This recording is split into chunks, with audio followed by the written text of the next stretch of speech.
three key moments in terms of the big investment summit, where there was a lot of talk about growth and getting that inward investment. There's been the budget, and then obviously recently also your Mansion House speech, where you've talked about pension reform and again about investment in the future of the economy. So when you look at those three big set pieces, and you look at them together, what are your reflections on how you've approached it? How well do you think we in the media have understood the messages that have come out of it? And then maybe even more importantly, how is it we and you should measure success coming from those events and those promises and those pledges and those plans? Well, thank you very much, Keith, and thank you to Rain and the team for inviting me along today to your conference. The first thing that I did as Chancellor in that first week was to announce a number of things that we would be doing to grow the economy. So in the first week, we announced reforms to the planning system, and we called in a number of planning decisions on data centres, on wind farms and on housing. We ended the effective moratorium on onshore wind, and I announced a review of the pensions system to try and unlock that long-term patient capital so that start-up and scale-up businesses can grow and stay in Britain. But also in that first week, I said that we were looking at the public finances and the inheritance that I faced as Chancellor of the Exchequer.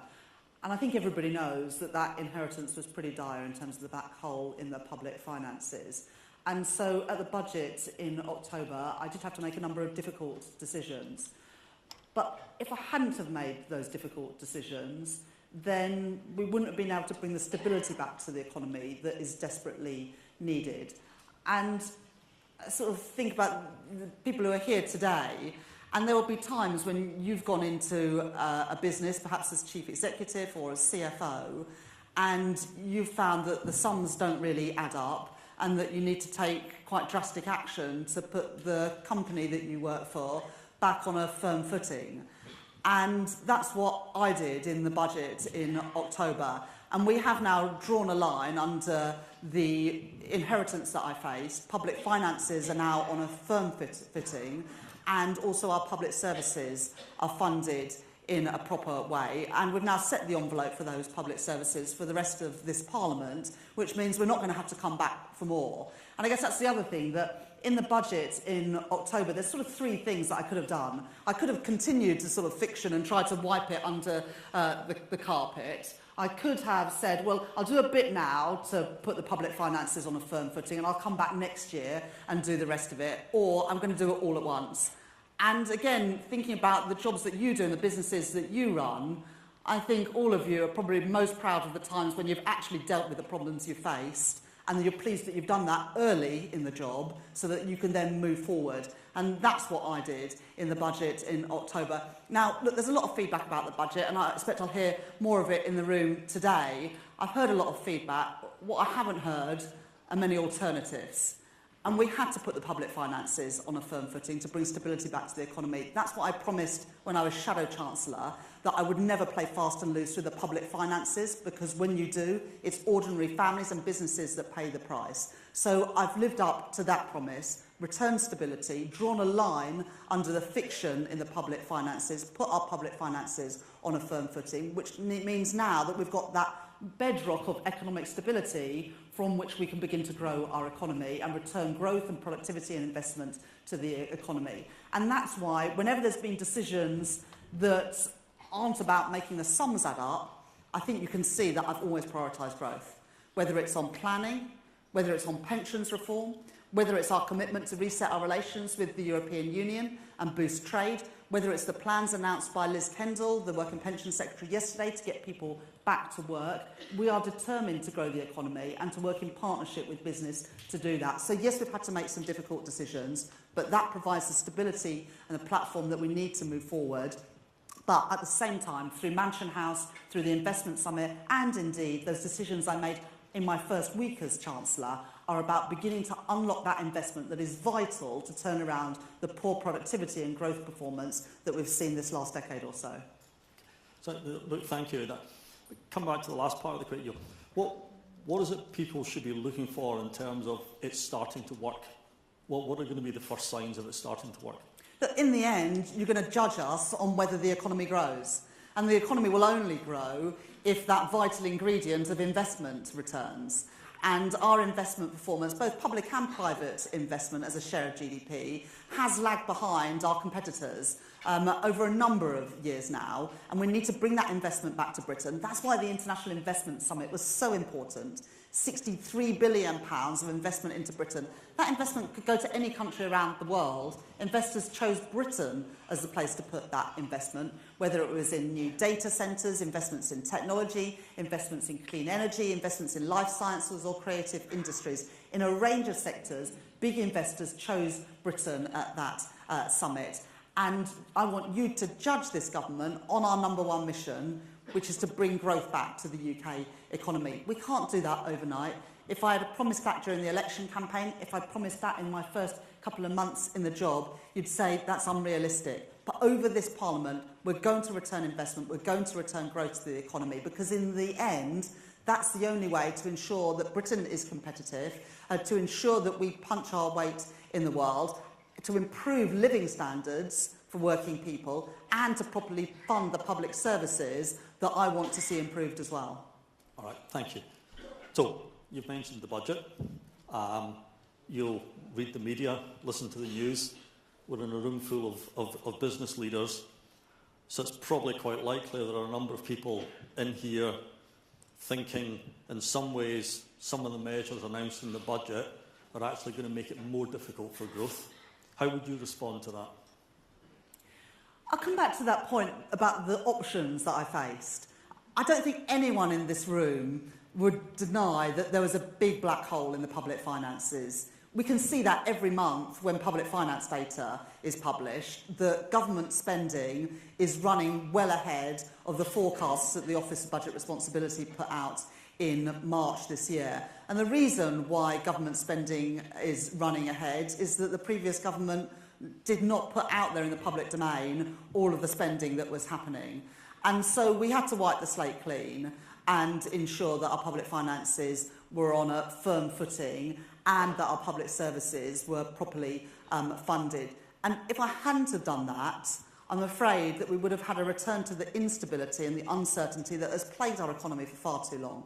And we saw what happened just a couple of years ago when a government was not honest and realistic about the gap between the money coming in and the money being spent. I'm not going to be that sort of chancellor. I'm going to be honest and level with people about the scale of the challenges that we face and also take the action needed to put those problems right. But we've done that now, and businesses can now be certain that we're never going to have to do a budget like that again. We have now got out into the open all the pressures on public finances and on public services, and we've set the spending envelope for the course of this Parliament. So public services now need to live within the means that we've set. That will have to be done through reform. And one thing I will be knocking on the door of many of you about is how we can do reform well in the public sector, because there's not been enough reform these last few years. We're still running public services in the way that you ran your businesses a decade or so ago. We've got a lot to learn from the best innovation in the private sector to reform and improve our public services and get better value for money, frankly, for the taxpayer. But we've done all of that now. And so while those decisions were difficult, I do believe it was better to do all of that in one go rather than to do half a job this year and then leave uncertainty hanging over all of you for another year when I come back for more. I haven't done that. We have now wiped the slate clean. You can be confident that we're not going to have to come back again and do another budget like this. So you can be confident about the tax rates we've set for this Parliament. And public services now need to live within the means that we've set them. Okay, good, thank you.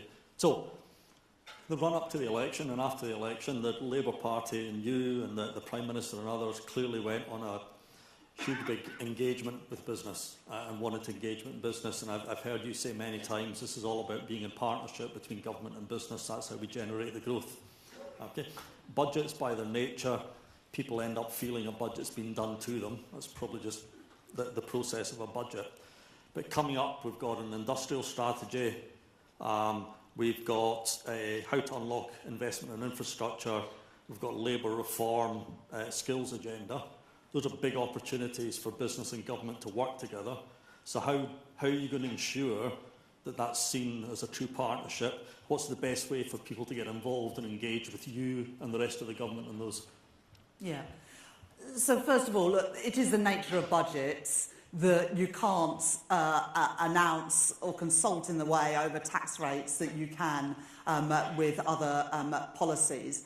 I think the thing that I was proudest of in the budget was what we've been able to do around capital spending because of the fiscal rules that we've set out. The stability rule, so that for the first time this government is committing to balance day-to-day spending through tax receipts.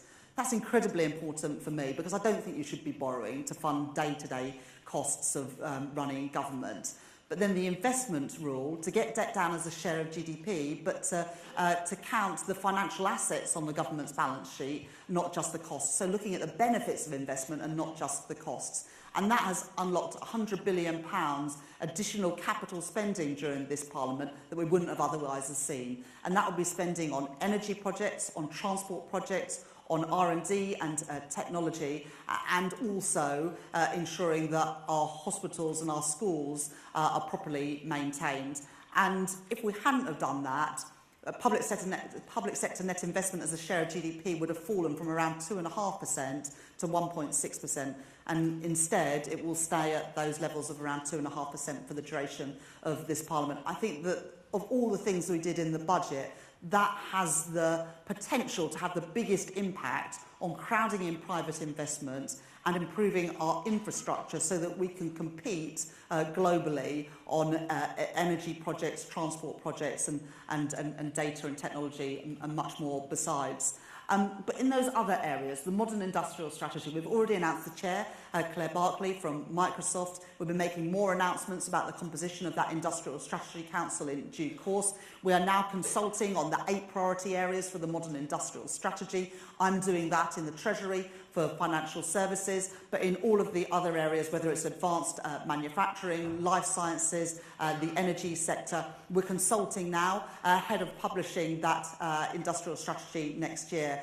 We are legislation, the second reading of the business rates bill is happening today, but over the course of this year we'll be consulting over the business rates reform. We were already at this budget able to put in £1.6 billion to stop there being that cliff edge of business rates relief, but we want to make sure that the system is fairer and works well, particularly for retail, hospitality and leisure, and also for our smaller businesses. As I said, Liz Kendall has announced plans to get more people back to work on that and also on making work pay. We will continue those consultations to make sure that we get the policy right, because I'm a firm believer that whilst government can legislate, it's going to be up to business to make those investments to help grow the economy, and we have to work in partnership. There is no policy that I don't think can't be improved upon through direct contact with business. So in all of those areas, and on the pensions reform, we've got a slot for pensions legislation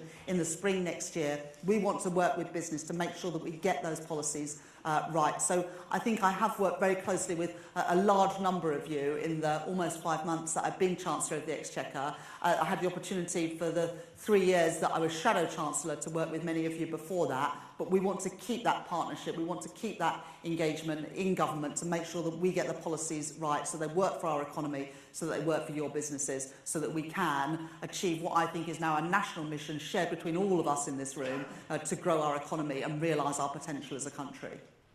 Brilliant. Good. So the message is get involved.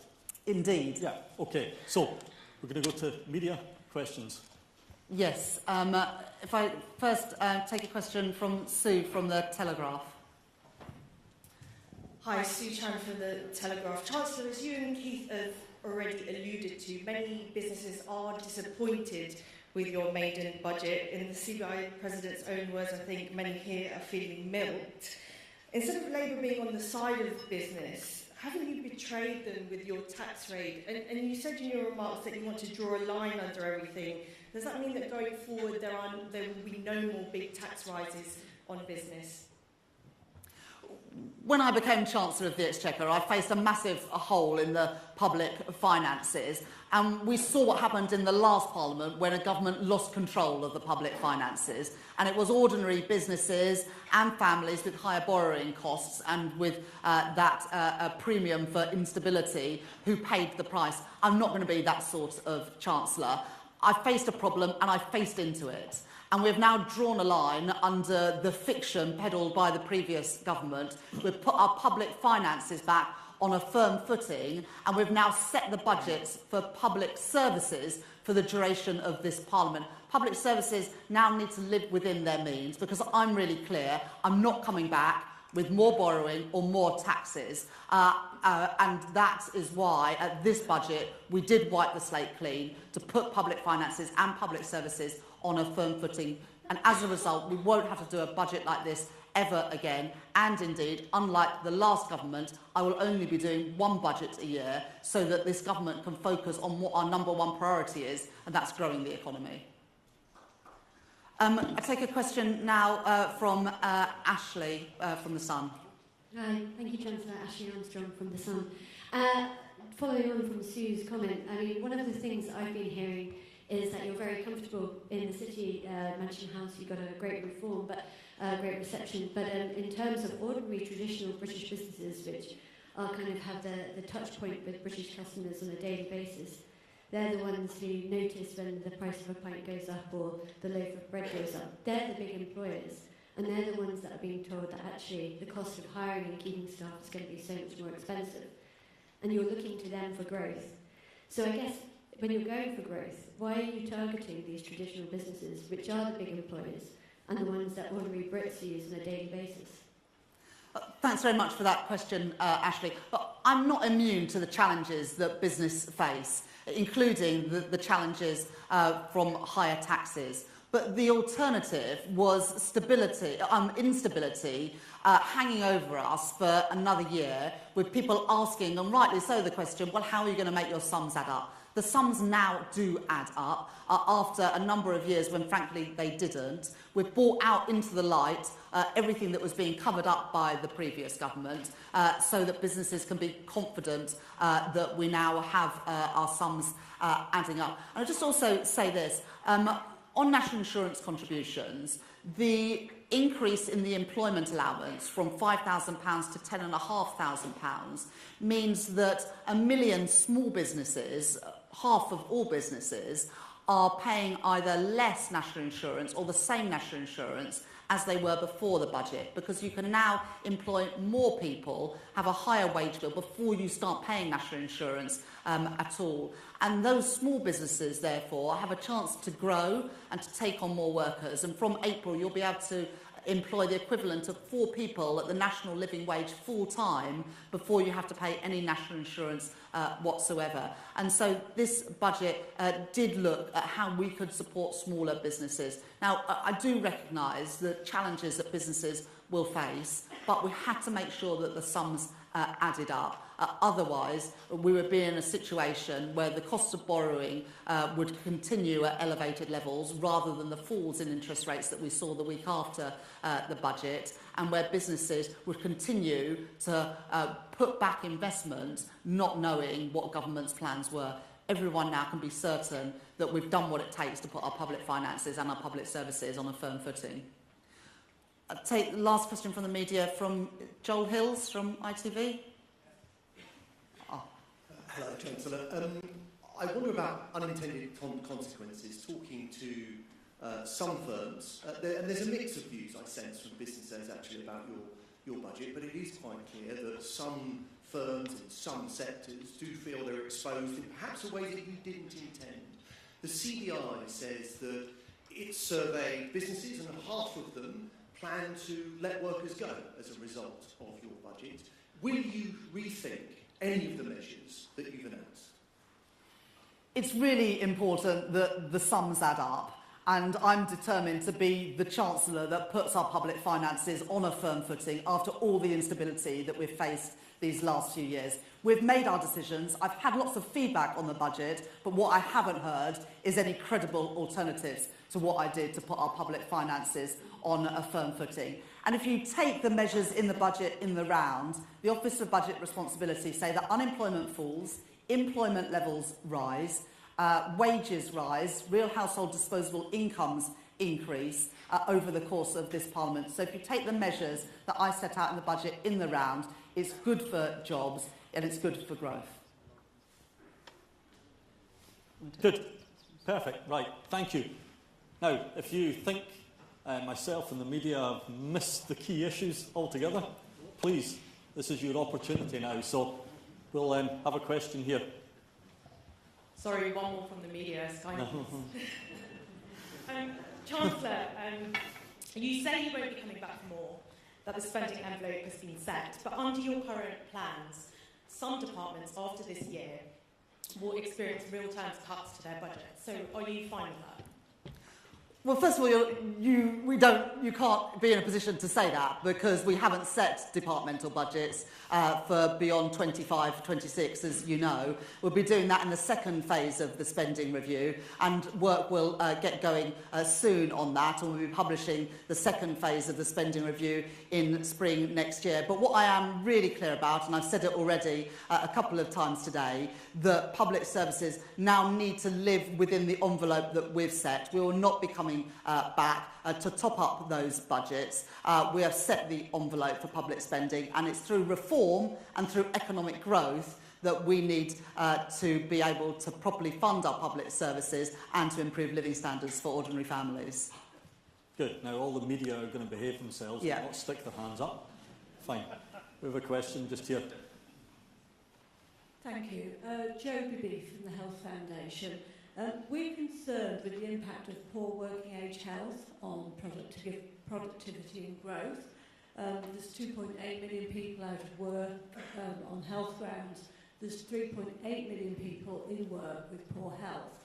So we've talked about wanting to boost growth, but without addressing this working age health challenge, it's going to be a struggle. And we see time and again how the investment we need in prevention gets squeezed by the acute spending demand. So I'm interested, do you think this is a time to start now looking at different rules for prevention spending as government, as you do for capital, and what incentives can you give employers to put worker health at the top of their agenda?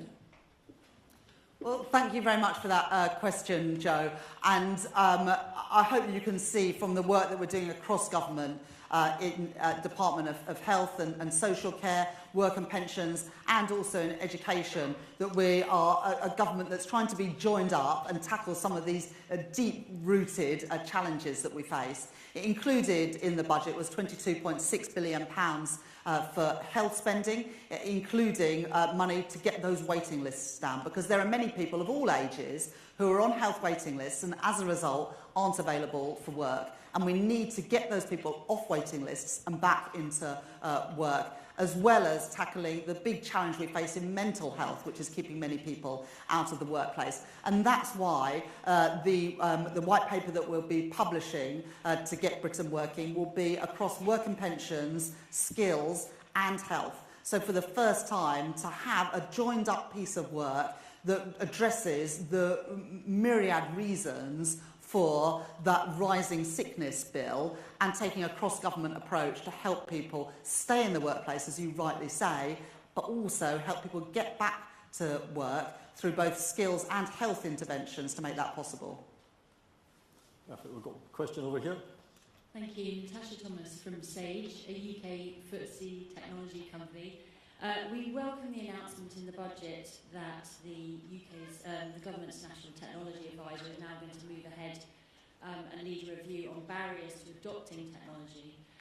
So will the government take this opportunity now to move quickly towards a really ambitious strategy for the UK to become a highly digitalised economy? So, for example, setting targets for cloud and AI adoption, but also aligning with Asia and Europe to move towards e-invoicing, which leads to faster payment, better access to finance, and ultimately actually easier sustainability reporting for UK SMEs.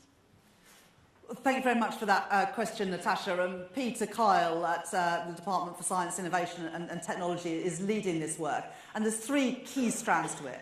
The first of all is about attracting those firms that are at the cutting edge of technology to Britain. And that's why at the International Investment Summit in October, we were so pleased to announce significant investment, for example, in data centres and in the tech space, because we want that cutting-edge investment here in Britain. And it's brilliant that Demis Hassabis is going to be getting the Nobel Prize, I think, next week for the work that he's done at DeepMind. And keeping DeepMind in Britain has been absolutely crucial for creating that sort of ecosystem for those high-tech sectors. The second thing, which is what you touched upon, is that diffusion of technology through the wider economy. And I'll just come back to that in a second. But the third is about how we can use technology and AI better in public services. And I'm really determined to do this. Because one of the things that's really frustrated me in the first few months in this job is that if we want to tackle fraud in the welfare system, or indeed in HMRC, then I'm told we've got to put a load more money in to have people who are manually chasing up these cases, rather than investing in technology, which is, I expect, what many of your businesses do, to root out that fraud. And we need, as a government, to be doing much more to embrace cutting-edge technologies, to improve the service that we deliver to the customers of government services, but also to reduce the costs. And as I said earlier, there's a huge amount that I want to learn from business to do that, because, frankly, government is behind the curve when it comes to this. But the point that you make is absolutely crucial for driving up productivity through the wider economy, because we see technology everywhere, but we don't seem to see it in the productivity numbers. And that is because, and Andy Haldane has sort of set this out really well, both when he was chief economist at the Bank of England and since when he's been at the RSA, that we've got this long tail of businesses with low productivity. And if we can spread that diffusion of technology, which I know is something that Sage, with the work that you do with small businesses, is absolutely keyed into, if we can do that, we have a chance of lifting both our productivity performance and therefore our growth numbers, but also, crucially, the incomes of working people. And I want to work with businesses like Sage to do that. And I know that Peter Kyle and Matt Clifford and Patrick Vallance and others in government are really determined to make sure that not only are we attracting businesses at the frontier of technology, but we're also diffusing that technology, as you say, Natasha, through the wider economy. Right, fantastic. Thank you. So we're going to wrap up in just a minute. We're going to just finish on my favourite topic, which is optimism, as you know. Okay, being a Scotland fan, you have to be optimistic in life. Otherwise, it's just not worthwhile living. So, you've done the difficult stuff. You've done the budget. You've taken the hard decisions. You've faced up to the criticism. But what's really, really important, I always think, for the future, for the economy, for growth, for investment, for business, is optimism and having confidence, because investment will flow in the back of confidence. So when you look at where we are now, what's your sort of grounds for optimism and grounds for a confident future? So I'm hugely optimistic about Britain and our potential to grow and bring good jobs paying decent wages here, and for us to be increasingly competitive on the global stage. We've got so much going for us as a country, whether it's our cutting-edge industries in life sciences, technology, our brilliant universities and entrepreneurs. But we all know, and this sort of builds on Natasha's point, that we need to see that cutting-edge innovation really run through our whole economy, through businesses big and small. And government has got to play its part, but it's only one part, and a small part compared to the heavy lifting that businesses need to do. But what government can do is to create the conditions to encourage that business investment. First of all, that's providing that rock of stability so that businesses can look to the future with confidence, knowing that the rules of the game have been set, and they now have been. But also the work that we can do to remove those barriers that are stopping you from investing, whether it's because it takes too long to get things through the planning system, whether it's because as an entrepreneur you find it much easier to raise finance in the US than you do in the UK, and so you gradually shift towards the US rather than listing and keeping your intellectual property here in the UK. Whether it is struggling to access the skills, either because, as Joe says, there are too many people trapped out of work because of sickness and ill health, or because we're not open enough to global talent from around the world. And it's my job as Chancellor to really corral the whole of government to be thinking every day about what we can do to remove the barriers that stop investment or delay investment into Britain. And whether it's the announcements that I made in my first week as Chancellor on planning and pensions, whether it is the £63 billion that we brought in at the International Investment Summit, whether it's the Mansion House speech and regulating for growth, not just regulating for risk, or indeed whether it's what we did at the budget in returning stability to the economy, this government have already got started in less than 5 months to do the things that I know are necessary for unlocking growth. And I want to work with all of you to fulfil our potential as a country, to make this the best place to start a business, to grow a business and to invest in. And together, working together, I know that we can do just that. Brilliant. Thank you. Thank you again for coming along. And if we could all join in saying thank you to the Chancellor.